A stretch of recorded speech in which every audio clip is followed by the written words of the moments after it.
আসসালামু আলাইকুম, কেমন আছেন সবাই? আশা করছি আল্লাহর অশেষ রহমতে সবাই ভালো আছেন। আলহামদুলিল্লাহ, আমরাও ভালো আছি। মম লাইফ সাদিয়া চ্যানেলে আপনাদের সবাইকে স্বাগত। আমি সাদিয়া ব্রাহ্মণবাড়িয়া থেকে বলছি। আজকে ভিডিওটা স্টার্ট করেছি সকাল থেকে। আমাদের বাসায় আমার ছোট বোন এবং আমার আব্বু এসেছিলেন, তো ওনারা আছেন এখনও। তো কেউ বাসায় আসলে না আসলে খুব ভালো লাগে, তবে চলে যাওয়াটা খুব খারাপ লাগে আর কি, কষ্টের হয়ে থাকে। তো দেখতে দেখতে ওদেরও যাওয়ার সময় হয়ে গিয়েছে। তো আজকে আর কি সব মানে আগামীকালকে রাত্রে হচ্ছে গাড়ি। তো আজকে ভিডিওটা সকাল থেকেই শুরু করেছি, আর এই তো নাস্তা বানাচ্ছি আর কি ওদের জন্য।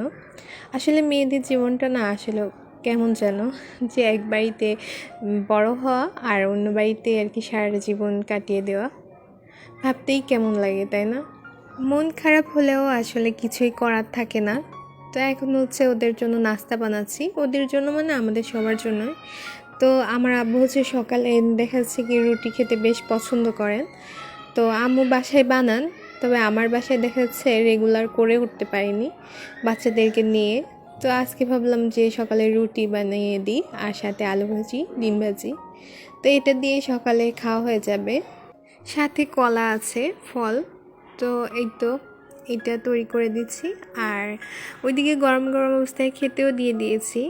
তো বাচ্চারা শুরু করে দিয়েছেন, আর এখন তো ঠান্ডার সময়, তো দেখা যাচ্ছে খাবার তৈরি করার পরপরই কিছুক্ষণের মধ্যেই ঠান্ডা হয়ে যাচ্ছে। এর জন্য হচ্ছে সবাইকে ডেকে গরম গরম খেয়ে নিতে বললাম। তো ওরা খেয়ে নিচ্ছে, আর এদিকে হচ্ছে আমি দুপুরে রান্না করব। তো সেজন্য মশলা রেডি করেছি। এখানে ছিল দারচিনি, এলাচ, লবঙ্গ, তারপরে জিরা, ধনে, আর হচ্ছে স্টার মশলার এক টুকরো আর কি ভেঙে দিয়েছি। তো সবগুলো মশলা শুকনো খোলায় ভেজে তো ঠান্ডা হতে থাকুক, পরে হচ্ছে গুঁড়া করে নিব। তো এইভাবে তার উপর রেখে দিয়েছি। আর এখন হচ্ছে এই যে নারকেল ভেঙেছিলাম, তো নারকেলটা আর আসলে ভিতর থেকে না শুকিয়ে গিয়েছে। তো আমি ভেবেছিলাম মনে হয় নষ্ট হয়ে গিয়েছে, কিন্তু পরে দেখি যে না, নারকেলটা খেতে বেশ মিষ্টি লাগছে, শুধু পানিটাই শুকিয়ে গিয়েছে। তো পরে ভাবলাম যে এটা তো আর কুড়ানি দিয়ে কুড়ানো যাবে না, তো সেজন্য ভাবলাম কুচি কুচি করে ব্লেন্ডারে ব্লেন্ড করে নিব। তো কিছুটা ব্লেন্ড করে নিয়েছি, আর বাকিটা হচ্ছে বাচ্চারা খেয়ে নিয়েছে হাতে নিয়ে। তারপর হচ্ছে এই যে চিংড়ি মাছ আর হচ্ছে ইলিশ মাছ আর কি কেটে নিতে হবে, ওটা ফ্রিজেই ছিল, তো বের করে ওটা কেটে নিচ্ছি।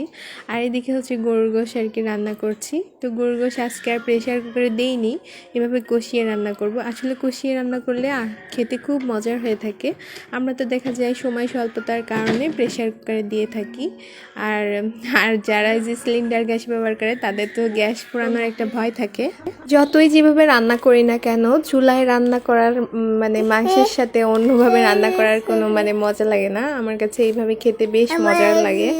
আর তাছাড়া অনেক সময় দেখা যায় কি সিদ্ধ করার জন্য পেঁপে বাটা, তারপরে ভিনিগার এগুলো ব্যবহার করা হয়, তবে আমার কাছে ওইগুলো দিলেও অতটা টেস্টি লাগে না যতটা এইভাবে কষিয়ে রান্না করা হয় সব ধরনের মশলা দিয়ে। তো আমরা ফার্স্টে হচ্ছে সব মশলা মাখিয়ে তারপর মাংস থেকে যে পানি ছেড়ে দেয় ওইটা দিয়ে পানি শুকিয়ে গেলে তারপরে দেখা যাচ্ছে এভাবে কষিয়ে তারপরে আলু দিয়ে হচ্ছে ঝোলের পানি দিয়ে দিয়েছি।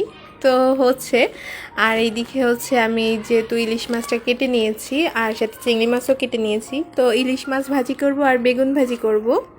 আর চিংড়ি মাছের হচ্ছে ভুনা করব নারকেলের দুধ দিয়ে। তো সেজন্য হচ্ছে লবণ হলুদ মাখিয়ে নিয়েছি যে ইলিশ মাছে আর বেগুনে, আর চিংড়ি মাছটাও হালকা একটু ভেজে দিব। তো সেজন্য চিংড়ি মাছেও লবণ হলুদ মাখিয়ে নিচ্ছি। তো ভিডিওর এই পর্যায়ে এসে ছোট্ট একটা রিকোয়েস্ট করতে চাই, যদি আমার ভিডিও আপনাদের কোনো অংশ ভালো লেগে থাকে প্লিজ একটা লাইক দিবেন, আর এরকম ভিডিও দেখতে চাইলে চ্যানেলটিকে সাবস্ক্রাইব করে পাশে থাকতে পারেন। আমার ভিডিওগুলো আপনাদের কাছে কেমন লাগে তো কমেন্ট করে জানাতে পারেন। আসলে আপনাদের কমেন্ট পড়তে আমার খুবই ভালো লাগে, আর এত ভালোবাসা সত্যি। ইউটিউবে এসে অনেক প্রিয় প্রিয় আপু হয়েছে যারা আমাকে আসলে তাদের কমেন্ট পড়ে আমাকে প্রতিনিয়ত ভিডিও মেক করতে সাহায্য করে। তো সেজন্য আপুদেরকে অসংখ্য ধন্যবাদ। আর এই তো আমি হচ্ছে রান্নায় চলে এসেছি। তো এখন হচ্ছে পোলাও রান্না করব, তো সেজন্য কড়াইতে তেল দিয়ে দিয়েছি, তারপর হচ্ছে ঘি দিলাম সামান্য পরিমাণে, আর এখন হচ্ছে দারচিনি, এলাচ, লবঙ্গ আর তেজপাতা দিচ্ছি। দিয়ে কিছু সময় নেড়ে চেড়ে মানে মশলা থেকে যখন একটু সুঘ্রাণ বেরিয়ে আসবে তখন হচ্ছে আমি এর ভিতরে পেঁয়াজ কুচি দিয়ে দিব। আমি যখন ভয়েস দিচ্ছি নিচে বাচ্চারা খেলাধুলা করছে, আর যেহেতু এখন দিনের বেলা তো দেখা যাচ্ছে কি অনেক শব্দ আসছে, তো প্লিজ কেউ খারাপ দৃষ্টিতে নেবেন না। আশা করছি এই বিষয়টা বুঝতে পারবেন।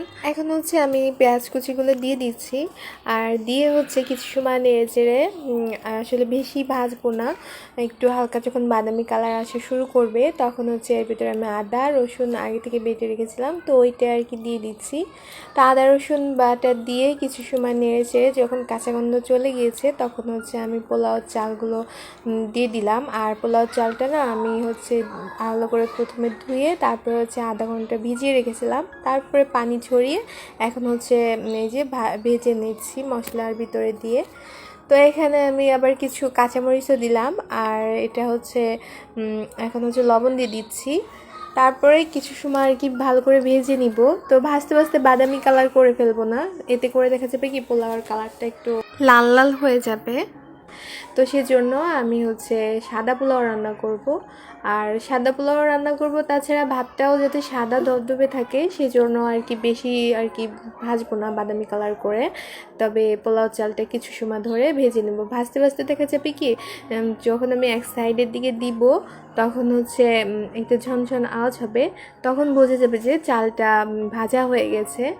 আর তলা থেকেও না মানে কেমন ঝুরঝুরে একটা ভাব আসবে, তখনই বোঝা যাবে যে চালটা ভাজা হয়ে গিয়েছে, তখন হচ্ছে আমি নামিয়ে নিব।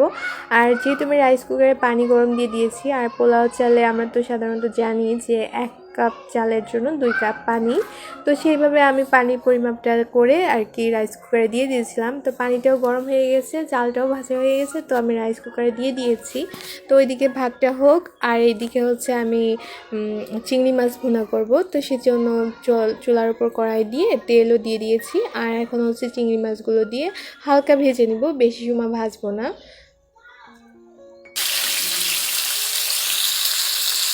চিংড়ি মাছ ভেজে তুলেও নিয়েছি। তো আজকে ভেবেছি চিংড়ি মাছ ভুনার ভিতরে কুমড়া বড়ি দিব। আর কুমড়া বড়ি না ভুনা জাতীয় খাবারে দিলেও না বেশ মজার হয়ে থাকে। তো কুমড়া বড়িটাও ভেজে উঠিয়ে নিয়েছি, আর এখন ওই একই তেলের ভিতরে হচ্ছে পেঁয়াজ বাটা রসুন বাটা তারপর জিরা বাটা আর শুকনো মরিচ বেটেছিলাম একসঙ্গে, তো ওইটাই দিয়ে দিলাম। আর এখন হচ্ছে একে একে লবণ হলুদ গুঁড়া ধনিয়া গুঁড়া দিয়ে দিচ্ছি।